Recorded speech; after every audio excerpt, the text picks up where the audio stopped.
Halo adik-adik kelas 11, apa kabarnya? Semoga kalian masih tetap semangat ya untuk belajar. Nah, kali ini kita akan membahas mengenai sistem sirkulasi atau sistem peredaran darah. Dan yang akan kita bahas adalah mengenai jantung, pembuluh darah, dan proses peredaran darah. Nah, kita lihat dulu sebenarnya apa sih fungsi jantung ya? Mengapa jantung ini merupakan organ yang juga sangat penting? Karena jantung akan memompa darah ke seluruh tubuh kita ya adik-adik. Dan kita tahu mengapa darah itu harus dipompa dan ke seluruh tubuh ya, karena darah nanti membawa oksigen, membawa karbon dioksida, juga berbagai nutrisi ya. Sudah kita bahas pada materi sebelumnya ya, pada video sebelumnya. Nah, jantung itu terletak di rongga dada sebelah kiri. Nih adik-adik ya, jantung posisinya ada di dalam rongga dada, di sebelah kiri dan di atas diafragma. Kita bisa lihat ini diafragma, dia di atas dan agak miring, miring ke depan ke kiri, dan 2/3 bagian jantung itu terletak di sebelah kiri garis medium sternum. Jadi ada tulang dada.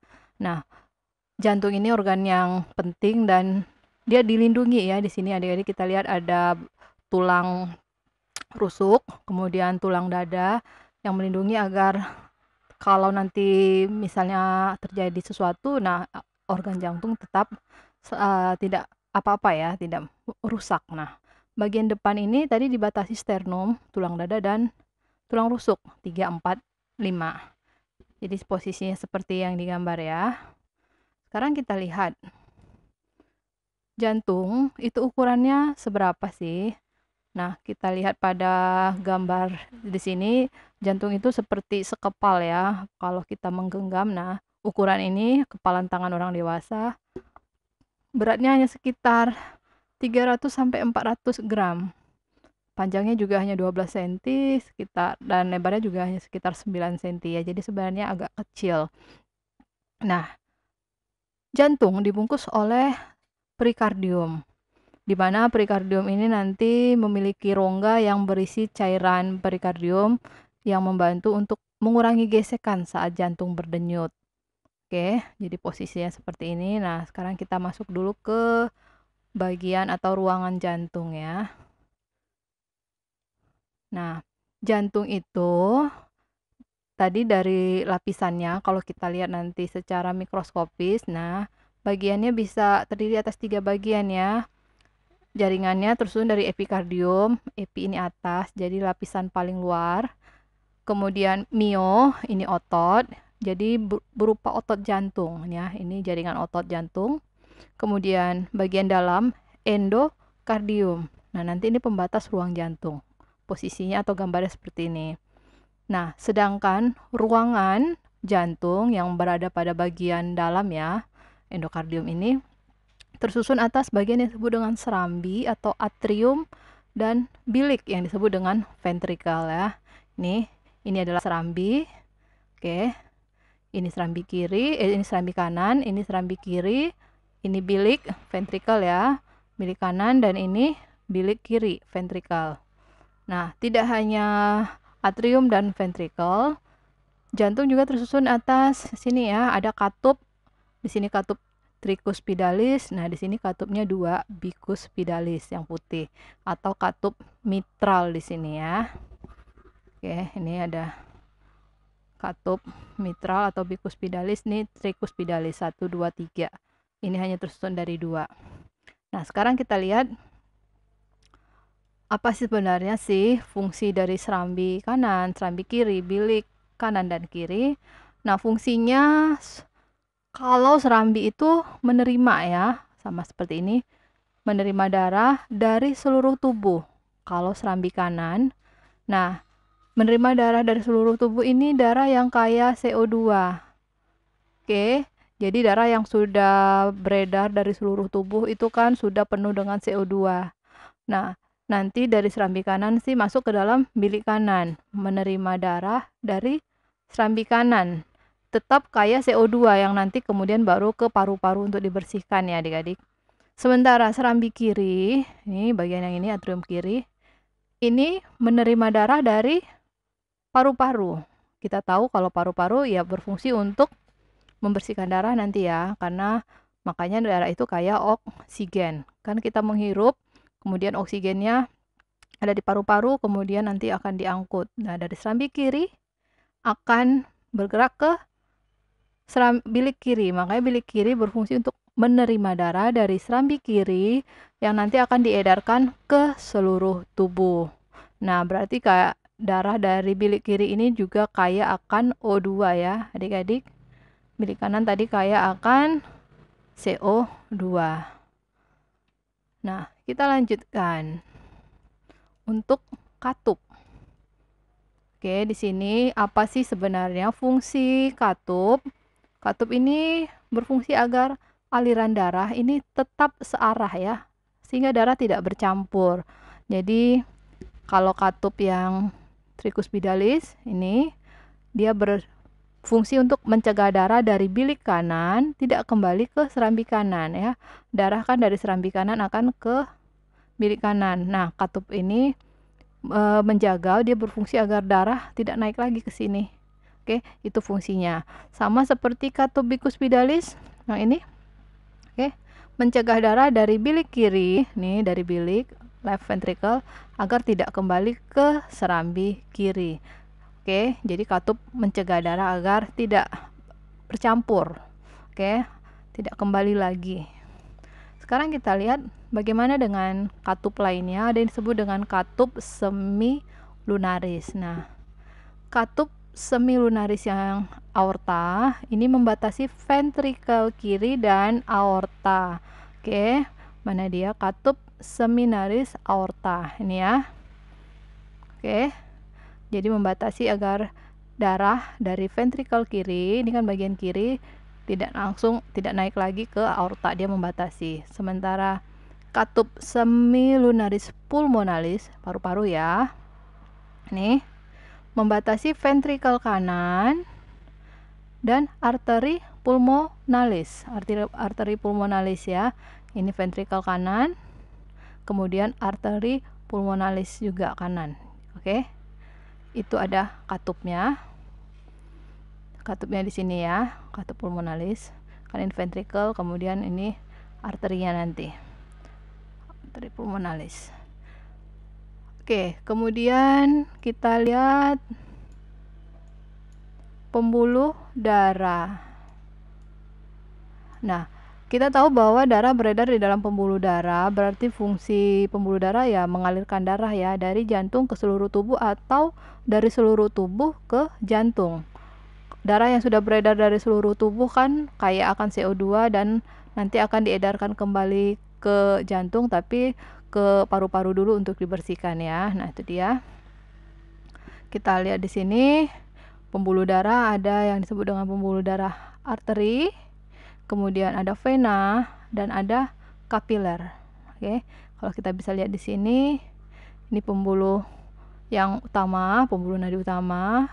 Kemudian cabangnya adalah arteri, cabang dari arteri, ini arteri, cabangnya adalah arteriola. Kemudian di sini ada kapiler. Oke, kemudian ada venula dan vena. Vena cabangnya adalah venula. Oke. Dan ada istilah superior, tubuh bagian atas, dan tubuh bagian bawah ini inferior ya. Jadi bagian alat gerak kaki itu masuk kepada nanti kalau vena ya vena inferior. Sekarang kita lihat arteri, atau nama lainnya adalah pembuluh nadi. Oke, ini merupakan cabang dari aorta, berasal dari bilik kiri. Kemudian yang paling penting bahwa arteri ini tebal, kuat, dan elastis ya adik-adik. Kemudian dia mengalirkan darah ke seluruh tubuh. Oke, mengapa? Karena tadi kan ke seluruh tubuh, karena tubuh membutuhkan darah untuk mengangkut O2, CO2, dan dia yang dibawa adalah darah yang mengandung O2 ya, oksigen ya, kayak CO2. Dan kalau kita merasakan denyutan terasa ya, meskipun letaknya agak ke dalam, perbedaan arteri nanti dengan vena. Dan pembuluh nadi atau arteri memiliki satu katup semilunaris ya, yang ada pada pangkal aorta, dan jika kita luka pembuluh arteri ini akan menyebabkan darah kita ini memancar ya. Jadi dia tekanannya agak kuat. Nah, kemudian tidak semua arteri ini kaya akan O2. Ada yang disebut dengan arteri pulmonalis yang nanti dari jantung ke paru-paru dia membawa darah. Nah, itu kaya CO2 ya adik-adik ya. Nih, arteri pulmonalis. Arteri yang lain itu kaya akan O2. Nah, kalau arteri pulmonalis ini kaya CO2. Sekarang kita lihat pembuluh vena. Ini kebalikannya dari pembuluh nadi, disebut dengan pembuluh balik. Kemudian mengangkut darah dia menuju jantung, makanya disebut balik. Karena jantung kan memompa darah ke seluruh tubuh. Sementara pembuluh vena, darah itu masuk atau menuju jantung, makanya disebut pembuluh balik. Dan dinding dari pembuluh vena ini tipis, tidak elastis. Posisinya dia terletak dekat permukaan tubuh dan memiliki banyak katup di sepanjang pembuluhnya. Nah, jika terluka, darah itu tidak akan memancar, tapi hanya menetes aja ya adik-adik. Luka akan menetes. Nah, kaya CO2 kecuali vena pulmonalis.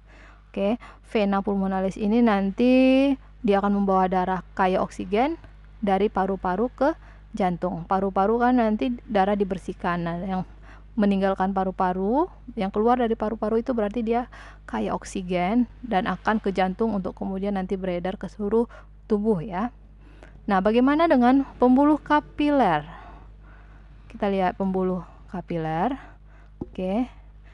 Pembuluh kapiler ini jadi sebenarnya dia menghubungkan vena dengan arteri ya. Menghubungkan ujung pembuluh darah nadi dengan ujung pembuluh darah balik atau vena di sini.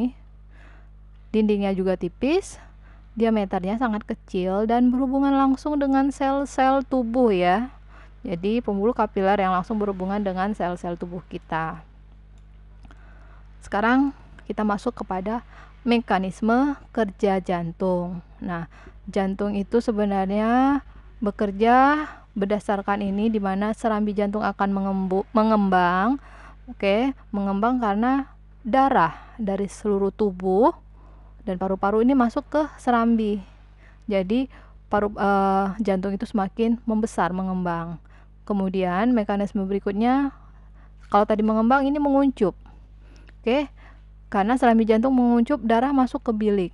Jadi menguncup karena darah itu mengalir ke bilik. Serambinya jadi menguncup. Yang tadi sudah mengembang, darah mengalir ke bilik dan serambi menjadi menguncup.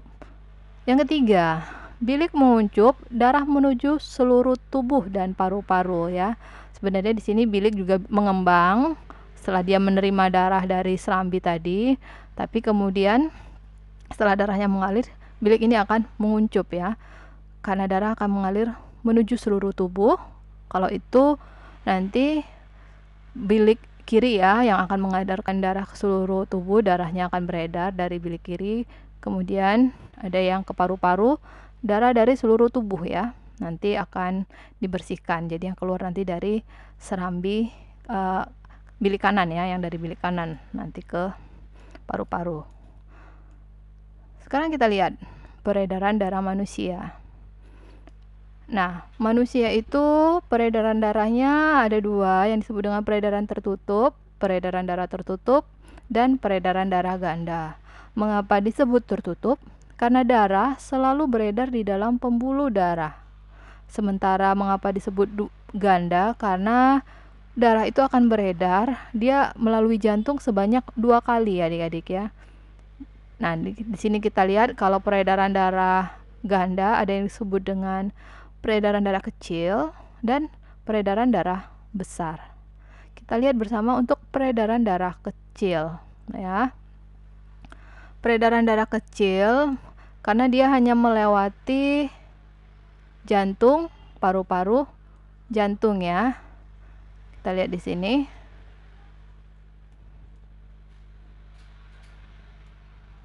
Oke. Jantung, paru-paru, jantung. Jantung itu dimulai dari bilik kanan. Oke, sekali lagi nanti dia akan dibawa ke paru-paru karena akan dibersihkan. Nah, mana bilik kanan ini ya? mulai dari ini kiri ya, ini kanan. Dari jantung itu dimulai dari bilik kanan, kemudian nanti melalui arteri pulmonalis, dia akan ke paru-paru untuk dibersihkan. Selanjutnya melalui pembuluh darah vena pulmonalis akan mengalir menuju serambi kiri. Oke, nanti dari serambi kiri ke bilik kiri. Kita lihat di sini mana nomor 1 ini. Dari bilik kanan, oke. 1, kemudian nanti ke arteri pulmonalis. Kemudian arteri pulmonalis ke arteri paru-paru ya. Kemudian nomor 3 setelah 2. Oke, ini paru-paru untuk dibersihkan di sini. Jadi darah yang tadi kaya akan CO2 di sini akan berganti menjadi kaya akan O2. Nah, dari paru-paru melalui vena pulmonalis, oke, ini warna merah berarti darahnya sudah kaya akan O2. Oke, akan beredar ke serambi kiri, nomor 4 ya. Nah, selanjutnya nanti kita ke peredaran darah besar. Diawali dengan nomor 5 ya di sini. Jantung, seluruh tubuh jantung. Mengapa disebut besar ya? Karena beredar ini ke seluruh tubuh.